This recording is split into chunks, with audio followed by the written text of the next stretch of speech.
Hi guys! Neho, ang ganyo ito.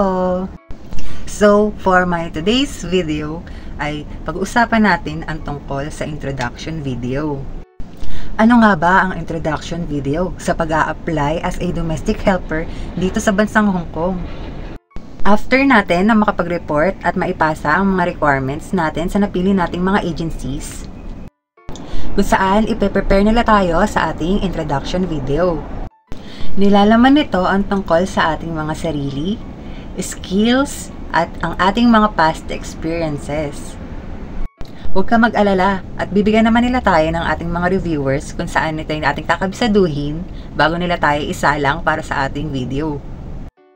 Siya nga pala, depende sa ating mga napiling agency kung may bayad ang kanilang mga introduction videos. Yung introduction video namin ay wala pang bayad noon. Pero ang mga sabi-sabi ngayon, 2024 and 2025, may bayad na. Mga maliit naman siguro ang mga china-charge nila, kaya pwede na din. At dahil sobrang in demand ang mga domestic workers dito sa Hong Kong, ay kabilaan ng mga agencies. Nung gumawa nga ako ng introduction sa aming bahay, ay nagkandamali-mali pa ako. Natapos ko naman siya at naipasa ko din agad-agad. Don't forget to capture a picture of you. Kailangan mukha tayong malinis at formal. Dapat wala tayong lipstick or kahit anong makeup sa mukha. Kailangan din natin ng nakapusod. Hindi pwedeng nakalugay dahil magmumukha tayong hindi formal tignan. At kailangan natin magsuot ng white shirt na may kwelyo. Ang ating background naman, as much as possible, kailangan white para malinis tayong tignan. Ito nga pala ang sample ng aking picture at ng aking introduction video. Good day to all prospective employers in Hong Kong. I am Angelica Fausto, 27 years old, separated.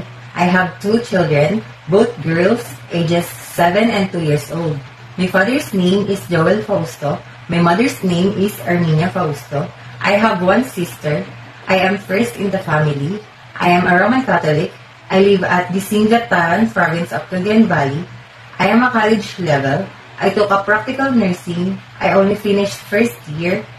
I work as a domestic helper here in the Philippines for 2 years. I work for 5 members of the family, 2 elders, 2 adults, and 1 child.